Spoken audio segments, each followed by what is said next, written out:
नमस्कार मित्रांनो. नवीन शेअर मार्केटमध्ये यायचं असेल किंवा नवीन शेअर मार्केटमध्ये सुरुवात करायची असेल तर ती कशी करावी हे आज आपण पाहणार आहोत. तुम्हाला शेअर मार्केटमध्ये गुंतवणूक करायची आहे, पण कुठून सुरुवात करावी हे कळत नाही आहे, हे माहिती नाही आहे, तर चिंता करू नका. आज आपण कशा पद्धतीने सुरुवात करायची हे आपण आज पाहणार आहोत.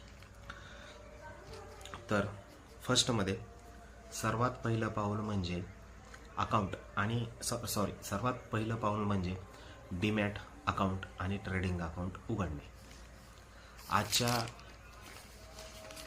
आजच्या परिस्थितीमध्ये अशा भरपूर कंपन्यांचे डीमॅट अकाउंट आहेत, ट्रेडिंग अकाउंट आहेत, ते तुम्हाला सहज उपलब्ध होऊ शकतात.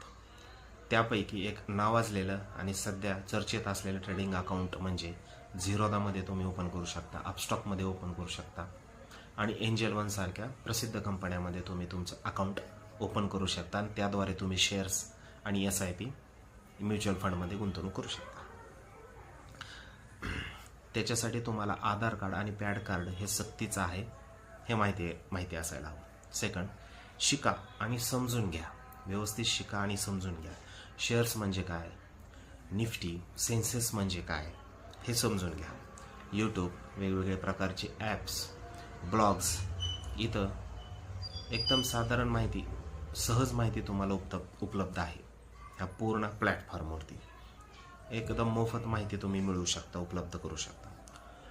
सुरुवात करण्यासाठी बेसिक माहिती करून घ्या, म्हणजेच लार्ज कॅप म्हणजे काय, मिड कॅप म्हणजे काय, स्मॉल कॅप म्हणजे काय, हे म्युच्युअल फंड्स आहे, त्याच्यामध्ये शेअर्स असतात. स्मॉल कॅपमध्ये कुठले शेअर्स येतात, लार्ज कॅपमध्ये कुठले शेअर्स येतात, मिड कॅपमध्ये कुठले शेअर्स येतात, हे तुम्ही समजून घ्या, बेसिक समजून घ्या. थर्ड आहे SIP किंवा ब्ल्यूचिप कंपन्याचे शेअर्स खरेदी करा. जास्त रिस्क न घेता SIPमध्ये गुंतवणूक करा किंवा मोठ्या कंपनीचे शेअर्स खरेदी करा. जसे इन्फोसिस आहे, TCS आहे, HDFC बँकमध्ये आहे. इथं रिस्क फार कमी असते. किंवा म्युच्युअल फंडमध्ये तुम्ही SIP करू शकता. म्हणजे थोडं गुंतवणूक करून तुम्ही स्वतःच शिकू शकता, स्वतःच शिका, असं जाणकारांचं मत आहे. भावनांवर नियंत्रण ठेवा. शेअर्स मार्केटमध्ये भावनिक निर्णय घेऊ नका, घाई करू नका, सारखं पोर्टफोलिओ चेक करू नका, शेअर्स चेक करू नका. लांबचा विचार करा आणि संयम ठेवा.